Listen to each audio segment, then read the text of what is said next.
Good afternoon, everyone. My name is Andy Blackburn, and personally, thank you all for still being here for what is the last session of the day.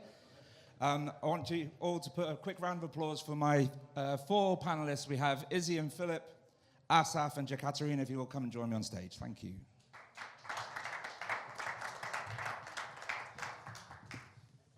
There are some stairs over there if you want. No, okay. The end of that panel resonated with the end of every other panel that I've watched today, which is absolutely no one's had a question when it's come to the end of a panel. So, quick raise of hands. Who here has done any form of SEO in the past? One, two, other than the four of us, other than the 4 or 5 of us on stage, 2 in the crowd. So, to flip things on their heads, one of you, please, ask a question before we get started. Before I go through the notes that I have, one of you put your hand up and ask a question. Thank you, John. How is AI changing SEO? That's 3 questions off my list. Thanks very much. As someone who was involved in SEO around 2005, 2006, AI wasn't what we called it. We called it machine learning. I didn't get into it. I went a lot further down the route of user-generated content and then trying to train my content writers, actual human beings, to write content that was performing as good as that content. So taking his question, which obviously you all have an opinion on, I'll go straight away from right to left, go down the channel, down the chain. So in terms of SEO, I'm not an SEO expert, which is great, because I do everything else apart from SEO, and I can see how it impacts SEO overall. So I do paid and I do social and stuff like that. And you can see that AI, pretty much in every single channel, including SEO, is going to play a part. So AI is a tool that we can use. Some people use it well, some people don't use it very well. If you create spammy content, it's going to be crap. If you use it as a tool for research, if you use it well and you train it well, it can write really good content. But you still need a human to check it. But for social, it's really great for your posting. So if you need more posts, if you need AI-generated videos, AI-generated graphics for your content, that also can be used really well. But you still need a human to check it. You need your brands to check it and make sure that it actually makes any sense. If it doesn't, don't post it up because you're going to lose your traffic. You're going to lose interest from your audience.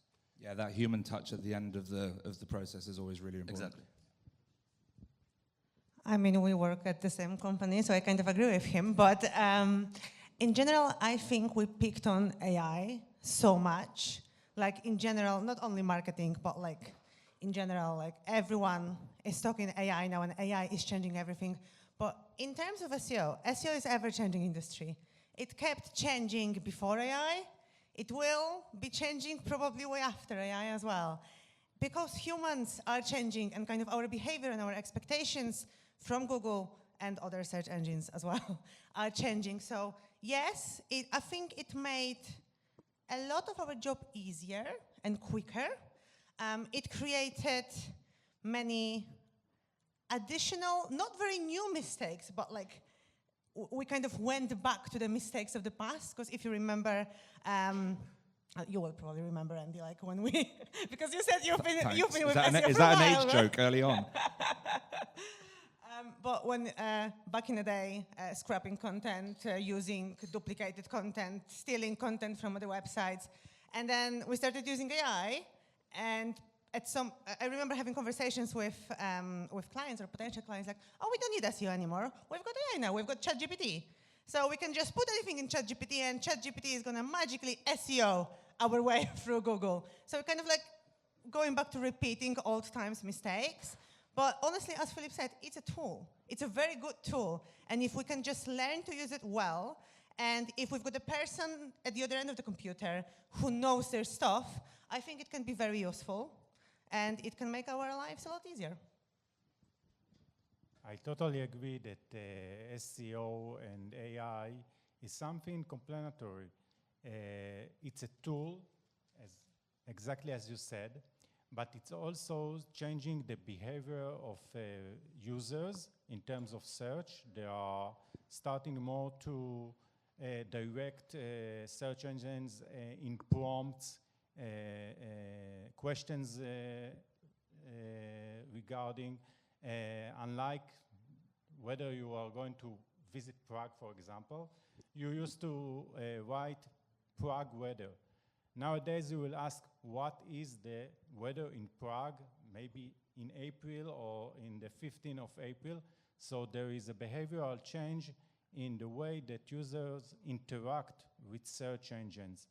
Also, considering it's a tool, we are talking mainly, I think, about technical SEO. Things that were used to do by people that were tech savvy or knew something about tech, like correcting links and checking, researching, etc. Now you can do it with AI, with easier use. So it's a great tool that needs to be in the right hands to know how to deal with it. Otherwise, you will ruin it all, but by generating just AI stuff that any search engine will find in a month or two and delist you totally from the search engine. Now I feel a pressure that I need to sum up all of you guys. We'll do the next one from that end this way. Oh, amazing. So I will tell my side as marketing. Younger generation don't not know how to Google, and Google search do not how to respond to our questions, and this how AI changing SEO in general. So basically, as a younger generation representative, I'm just 24, I'm Gen Z counting myself as, we don't know how to Google, for example, Prague weather. We don't feel value in that, I would say, and we need something more, we need a contact. Because sometimes we need to search, for example, for song lyrics, or we remember video clips that we've seen like in 2005, and we remember like there's like Jane Baldoni or something like else, and we are typing description on the video and we can't find. But AI can do it, and he know where to search, how to search, and how to use these exact keywords that we gave to him that basically has no meaning. So basically, younger generation changing SEO as AI steps in. I would say this is pretty amazing and complicated at the same time. So just a little follow-on from me. So I think a lot of people have spoken a lot about the way AI is changing content and the delivery of content for a site. Asaf, your background you just mentioned there from a more technical perspective. How do I saw somebody earlier today, and it's been something that was at another conference I was at 2 weeks ago. There's a conversation there that's being had around using AI to improve your development skills. Using AI, say, hey, look, here's some JavaScript that I've written to, say, deliver sprite versions of images to reduce my overall page load. Where else are people going to get those big advantages by using AI on a technical aspect? On a technical aspect, I'm a software engineer by degree, so I'm coming from a very technical area. And AI changed a lot of things, not just about SEO. We are focusing here on SEO. So SEO-wise, it's about doing the technical stuff and getting also content ideas, changing the tone of something you do, etc. But our company also provides widget solutions which are SEO friendly to other companies and other websites. And we really use ChatGPT for developing these widgets in order them to be more friendly for search engines and look something inherited as part of the website. I mean, go ahead. When you spoke to me about it, I found it really interesting. So maybe let the room know what your widgets do and how you're using AI to assist people. Okay. So we have an odds comparison platform which shows odds from different sports books about a different game or a different league or different market, etc. And we wanted, back in the days, people used iframes. They took a piece of data from one website and embedded it into another website, which look unnatural to Google and also for the users. Currently, what we are doing and what our company is doing is generating widgets which inject content, mainly data-wise, but also textual-wise, into a website to make it look, and it looks natural, because for fact, one of our biggest clients is number one on the SERPs, on the snippet part, with data from our widget. So it's not even belongs to the website beforehand, but it looks so natural, and it works for the long term because it's really natural. I like the fact you mentioned the snippets there, because the one thing I think a lot of people have seen, and if you were here listening to Philly Weiss earlier today, he had everyone to say a show of hands. I'll do the same question as he did. Who thinks the quality of their search results has actually gone down when they search at the moment? Couple, most of us up here. Anybody think they've gone up, or they've just stayed the same? So the thing that we're noticing now, and I'm going to go to Philip in a second, is Google is embedding, and we're going to stick with Google for a minute, Google is embedding its own AI version of a result. When you ask for something using a Gen Z form of search query, so tell me what the weather is going to be like in Prague in March versus weather Prague March, it is pulling in an AI response, which is then pushing your paid results further down, and then pushing your organic results further down. So you've got to, if you have an old school search mentality like me and you want to see the top organic result, it's 2 scrolls away now, or 2 finger pushes, however you navigate the SERPs. So Philip, to you, with your background in all forms of media and paid media, etc., how do you see that element changing what you do day to day, and how do you combat it? So the first thing is the content itself. So it has to be more based on the conversation. It has to be based more on the phrases rather than just keywords. It's no more just hardcore keywords and that's it. You have to adapt. Plus, you have different generations using Google search at the moment. So you have younger generations, you have middle age, and then you have older generations. And then every generation will use different part of that search. So as long as you kind of acquiring the strategy for all those generations, you should be fine, but you have to adjust your content. If you use the same type of content across the board and you don't adapt it to your audiences, you're going to lose your results and you're going to be appearing less in search, and that's just the way it is. Google wants to show only the results that are expected for customers to be seen. So if it's not what they're looking for, you're not going to appear. If they're not clicking on you, you're going to just go down. It's as simple as that. And it applies not only to Google, but it applies to other channels as well. So if your content is not interesting enough and you don't grab attention within the first 3 seconds, that's it, you're gone. Someone else will be taking your spot, and they'll get all the clicks and all the traffic. So yeah, you just have to reapply different logic. It has to be more on the conversation basis, not on the keyword basis. It's much more contextual than just matching keywords into terms.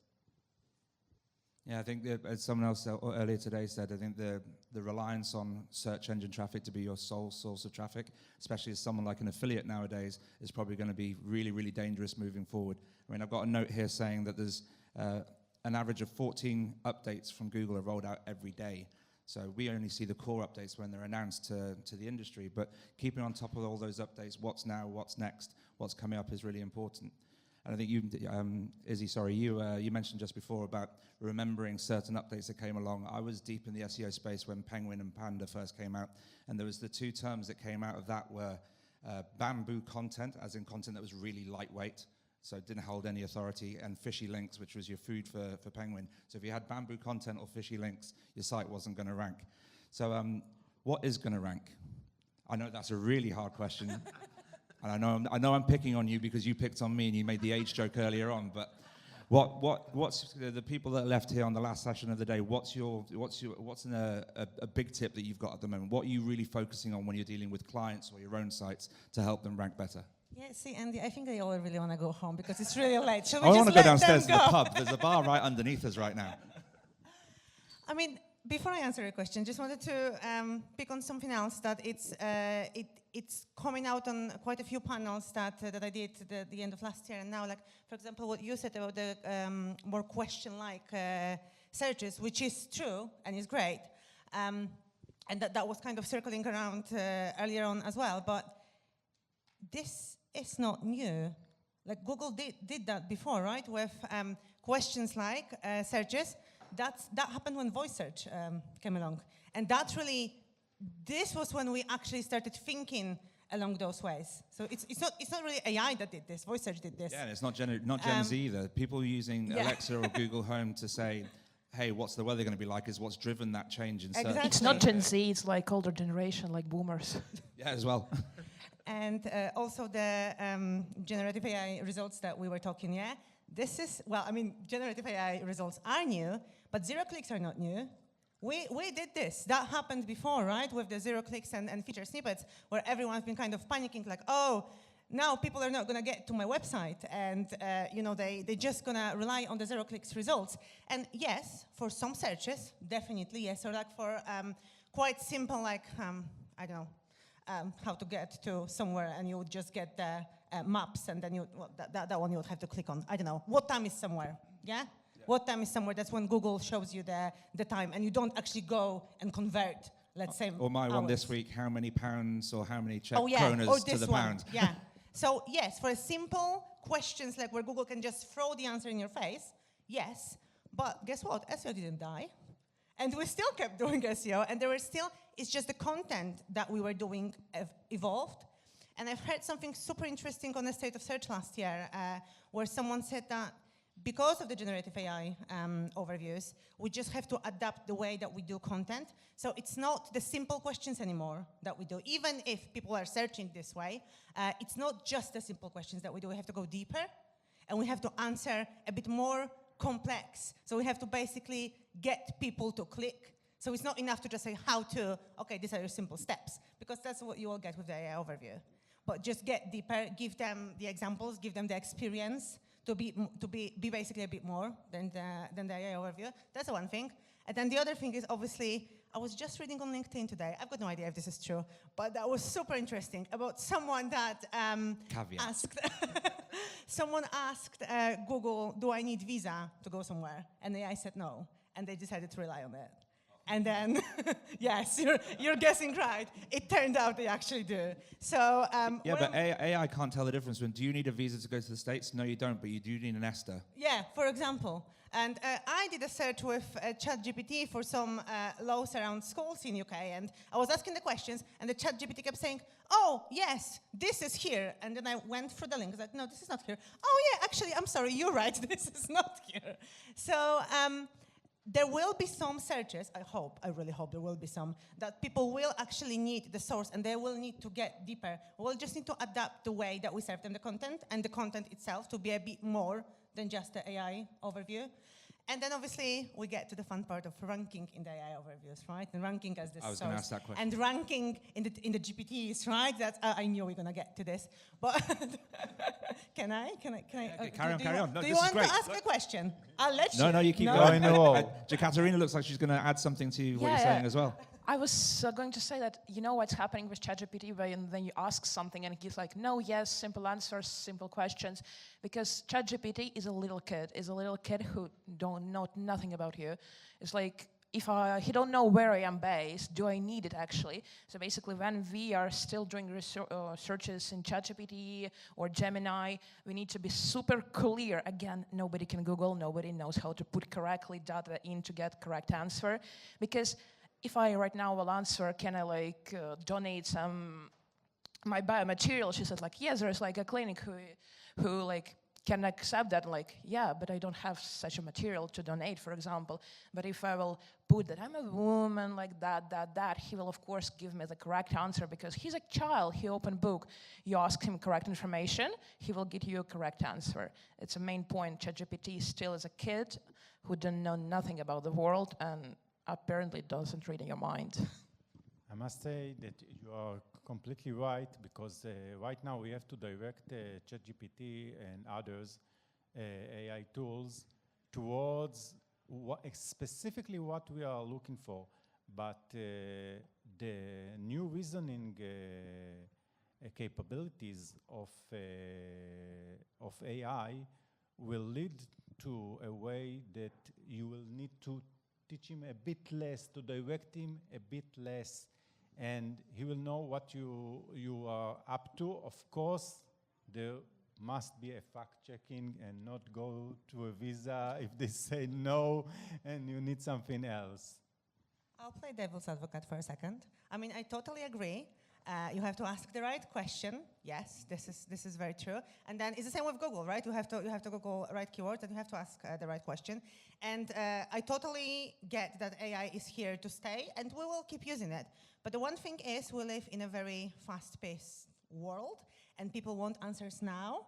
So until ChatGPT or whatever else is gonna get good enough to answer the questions that people are actually asking, because I promise you, no one is gonna sit there and be like, oh, yes, ChatGPT, you're just not very good in it, are you? I'm just gonna rephrase my question. No, they're gonna go somewhere else. I was screaming at ChatGPT like once a day. Like, we have such a blast arguing with each other. I think he will afraid of me building like 1 month. What I mean is that until we get this, before we get this, people will still be using the search engines, the platforms, or the places where they're actually getting the best answers. So yes, we're gonna get to the, I'm just keep going to say ChatGPT, the AI ranking and stuff at some point, but what I'm trying to say, it's not gonna be tomorrow, because it needs to get to the point where it's actually gonna give people the right answers.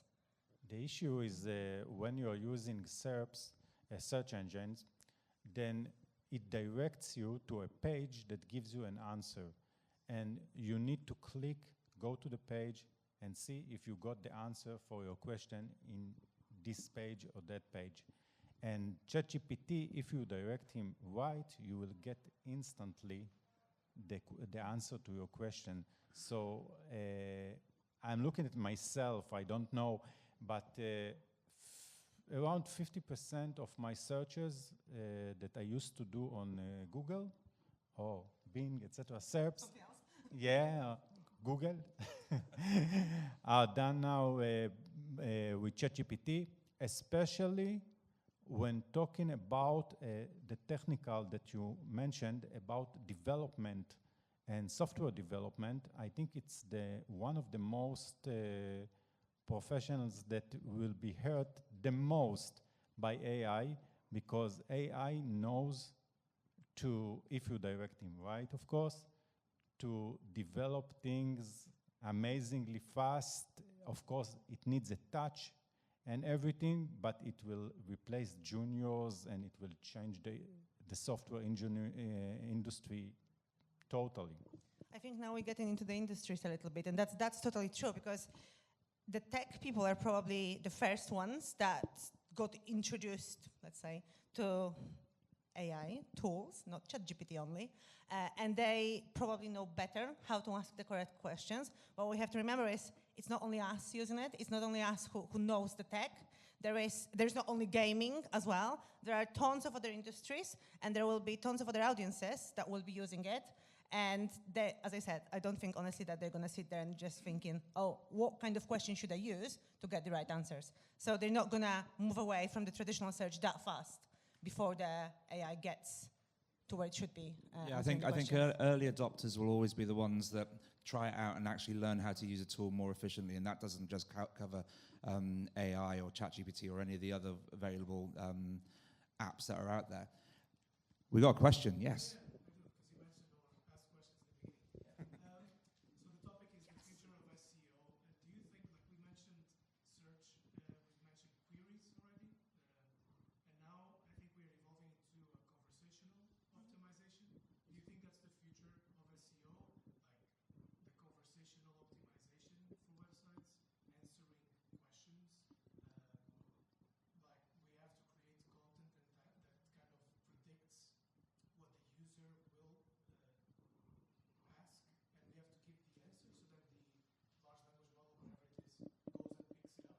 I love this because it's another question further down on my list, which says there's been massive changes in searcher behavior, and there's longer phrases being used now. So I totally agree with your question. So put it to the whole panel. We'll start from left to right this time. So that's why you need a marketing manager on your team, because a marketing manager will predict what user will search, why he will search that, and he predicts, like a QA engineer, how he will ask a question and will break your system. So basically, he will predict every scenario, and then marketing manager gives everything to SEO manager, who will create beautifully and nicely we'll put all together, we'll code everything, but like it's a teamwork, and market manager will be crucial in that, because not only search, voice search is more popular currently, as ChatGPT again invaded, I would say invaded that, search, voice search, everyone is invading their websites with voice chats, AI chats, like everything. So it's very crucial, and I believe everyone, especially in affiliates, will have it like in a couple, 5 years. To be honest, a few years ago, I bought a big bunch of how-to domains, how to bet, how to gamble, and so it's not a new idea about asking questions and getting answers.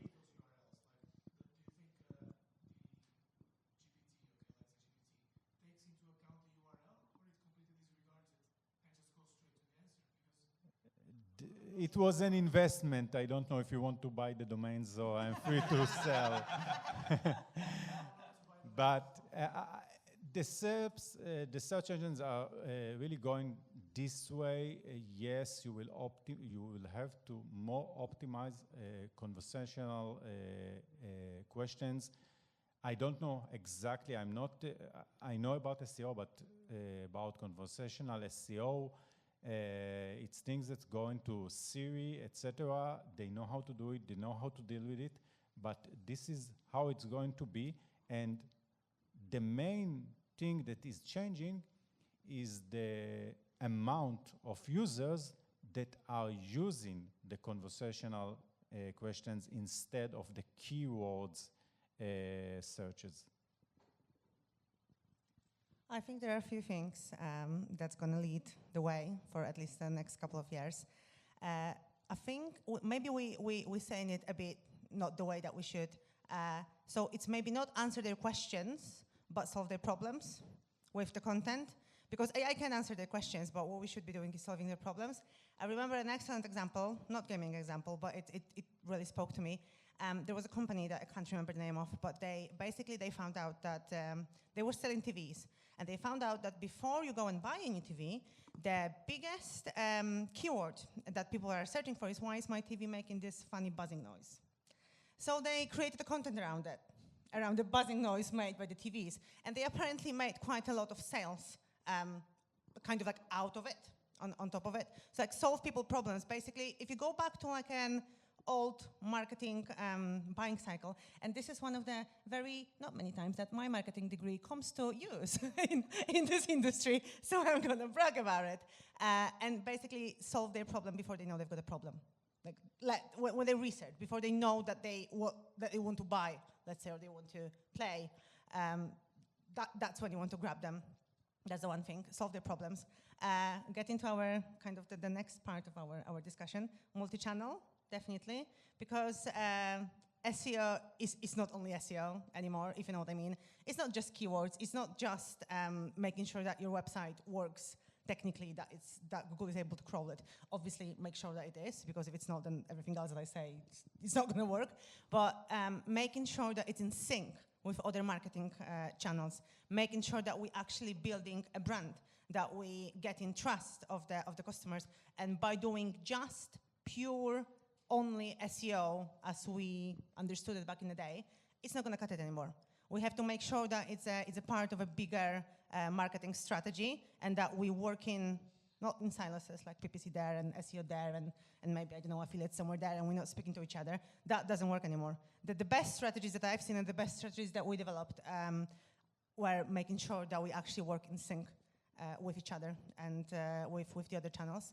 And then we hear quite a lot about entities SEO now, and I think that's gonna stick to About create what SEO? Sorry, I missed the word.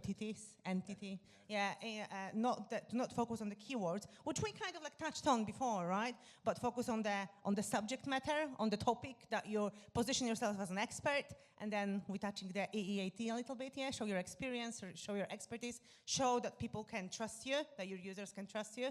So again, it touches on this multi-channel. I think that the multi-channel effect also works in terms of, if you anybody from an operator standpoint here, not just from affiliates, is on the retention aspect, how many people here, when you've had a problem and you can't get an answer over a web form on a site, your next stop is to go to previously X and probably now Blue Sky and just go, hey, British Airways, why haven't you replied to my email? That retention side is massive as well, and that all forms part of an overall CRM stroke marketing mix that covers all the multiple channels. Yes, definitely. And also, again, going a bit outside of gaming, but you will search in different places depending on what you search for. So my age is going to show now, but like I turn to Facebook when I look for something locally, for example. If I look for, I don't know, someone to bake a cake for a birthday party, I don't really go to Google. I'll go to Facebook, or like I'll go to groups and go, hey, who around me is baking the best cakes? Can someone recommend someone? I'll check their Facebook reviews, right? So it all kind of plays together.